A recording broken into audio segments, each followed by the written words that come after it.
Kayo po ba mga bossing ko ay isa sa mga nag-iisip na mga pinakamabibisang pamamaraan para po tayo ay swertihin sa ating pong buhay?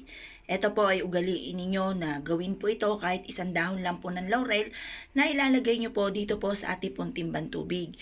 Pwede nyo rin itong lagyan ng konting asin upang sa ganon kayo po ay hindi po malasin.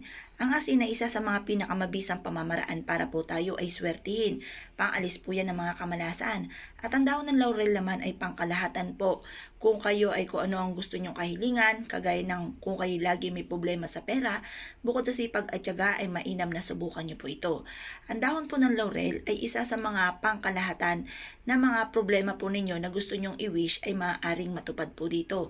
Subok na po ito kung kayo may problema sa pera, pag-ibig, kalusugan, at ganoon din po lagi kang apple of the eye ng mga taon chismoso-chismosa. Lagi kang napag-iinitan po nila na hindi mo naman sila inaano.